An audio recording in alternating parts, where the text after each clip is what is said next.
back to another episode in Road to 7,000 Gamer Score, a series where I try and get all 700 out of 700 achievements for the Master Chief Collection. Right now we're sat at 374 out of 700, and that's just over 17 and a quarter's day worth of play. The time played for me is going to be massively disproportionate to how long it would actually take to get all 700 achievements. This is mainly down to me only starting it properly recently, and me playing very casually on Halo for however long the Master Chief Collection has been available for purchase. I gotta pump those numbers up. Those are rookie numbers in this racket. I really like the level Regret for a lot of different reasons, one of which being the architecture, especially in the Anniversary Edition. I think they've rendered the buildings beautifully. The map, the level itself just looks really crisp and clean. The objective and the impact of the mission overall, you are taking down one of the hierarchs of the Covenant. And of course, it goes without saying that along with this comes a very varied gameplay. Oh, hey, no peeking.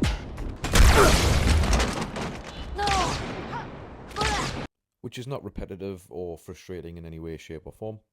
And then of course there is the plethora of different enemies that you do face throughout this level.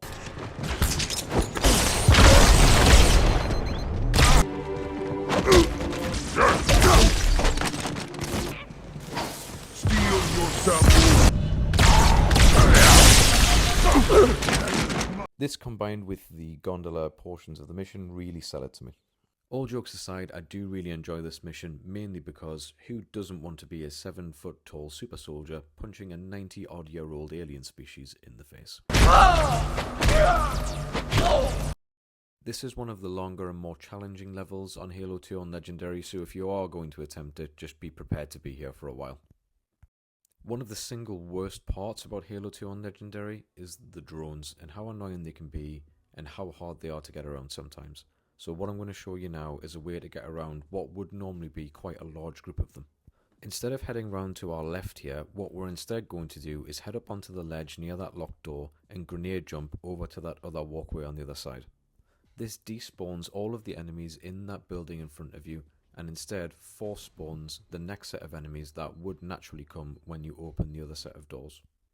Just be prepared for a fight when you do get across here. There are several jackal snipers, and a dropship will bring hunters as soon as you've dealt with the first wave of enemies.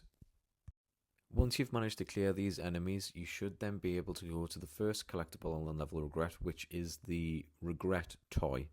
Most guides will take you a different direction to try and get to the area that you need to be, but I'm going to show you the way that I did it, which I found a little bit easier. Most guides will get you to grenade jump over a collapsed portion of bridge in the area as soon as you leave the first building in the game, which I'll show in a second. I believe you can do it with a double grenade jump, which is essentially just dumping 2 grenades down instead of 1, but every time I tried to do that I either killed myself or I wasn't getting far enough across the gap, so I just gave up. What I did was jump on this wall on the very edge of that platform that you were just on with the hunters and the other enemies, grenade jump straight across and jump onto that balcony, which you've just seen me do there. I was getting absolutely handled by these 2 hunters, so I decided to do the jump and then take them out from the other side where they couldn't get me with the beam rifle. Now that I'm done being a coward, all you have to do is follow the path that I am currently taking here from the other side. You can see where we came from, see where we jumped over. What we're trying to do is get up on this ledge, which I'm attempting to grenade jump to here. And remember, since this is a collectible that was added in the Anniversary Edition, you have to be in Anniversary Graphics in order to see it and collect it. You can see now that I figured out that there's a wall immediately next to where I was throwing the grenade, which I should have done in the first place, is throw the grenade there and then make the simple and smaller jump up, but unfortunately I'm an idiot.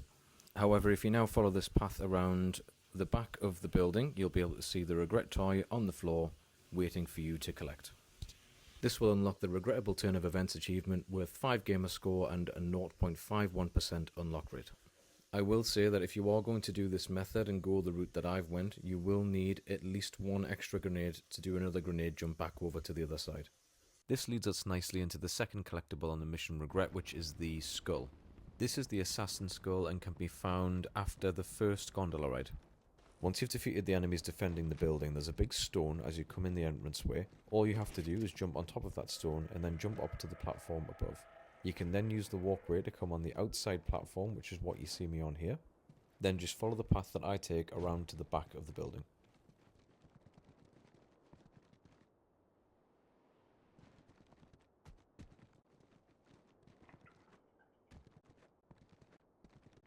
You do have to crouch jump at this point, so all you would need to do is press the jump button and the crouch button at the same time. And then, as you'll see on the ledge down below, there are 2 dancing invisible elites, and the skull is in between them. This skull is not one that has a difficulty level attached to it, so you can come here on easy all the way through to legendary and the skull will be there. I'm not sure if these elites will attack you if you try and collect the skull, but I was playing on legendary and I wasn't taking any chances at all, so I decided to get rid of them before I did. This will unlock the Skull Taker Assassin's achievement for another 5 gamer score and a 0.43% unlock rate. The next area that we go to is one of the worst and most difficult in the whole game, especially on legendary difficulty, but it's also the location of our 3rd and final collectible on this level. The amount of sniper jackals in this room is absolutely ridiculous. If you think you've killed them all, no you haven't. If you've triple checked, you've looked at guides, and you've looked in every single corner of this room, and you think you've killed them all, no you haven't. Because of all of the cover that they're able to get behind, and because they tend to sit in groups together in this area for some reason, I would argue that this is absolutely worse than Outskirts. It's 100% worse than Metropolis. This is by far the worst sniper jackal mission in the game. Once you've managed to clear the enemies in this room, or at least a good amount of them where you don't have to worry about them, you can then locate the 3rd collectible, which is the terminal. If you look behind the giant projection of the Prophet, it's just here on the wall on the right hand side. This brings us to an interesting fact. In this room, or this corridor that you see here, where the cloaked elites come down to face you as you're leaving that big auditorium, is the only part in the game, and I believe possibly in the whole series of Halo, where you will find cloaked grunts. They don't appear to have any significance other than to be part of the stealth team that come to face you here. It's just a fun little fact. This brings us to the final portion of this mission, which is the face-off against the Prophet of Regret. This fight isn't particularly difficult, more than it is annoying and, if anything, long. This is due to the infinitely respawning enemies, most of which are honor guards. You do get the occasional grunt as well, but you can avoid them if you're clever. If you keep switching levels, I found that they didn't really try to follow me much. A lot of what you're seeing here is the bottleneck for the big main door when you come into the room, so if you can, try and get in the room and avoid this area for the remainder of the fight. You need to mount and melee the Prophet 5 times before you kill him in this difficulty, so on legendary difficulty. This isn't too hard, actually mounting isn't too hard either. What I would probably suggest is try and stick to the middle level as much as possible. He can fly really high up into the ceiling, however if you're on the middle, he tends to try and come and shoot you with the cannons that are on his chair. So you'll come into this middle area, in which case you can jump off the middle platform and mount him straight away, or head to the higher level and then jump down on top of him. There's also an area that he respawns at after you've mounted him and meleeed him at the back of the room, where he sometimes hovers just above a platform, in which case you can just jump and mount him there as well. Once you've killed Regret, that is then the end of the mission, so I would make that your primary focus. Try and ignore the enemies that are around him and on the ground.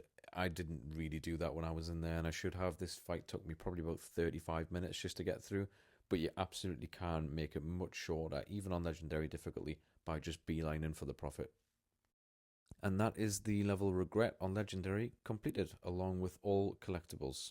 I will leave you with the sweet sound of an armoured fist hitting an old man. Next time we'll be tackling Sacred Icon. And until then, remember, don't do anything the Chief wouldn't do.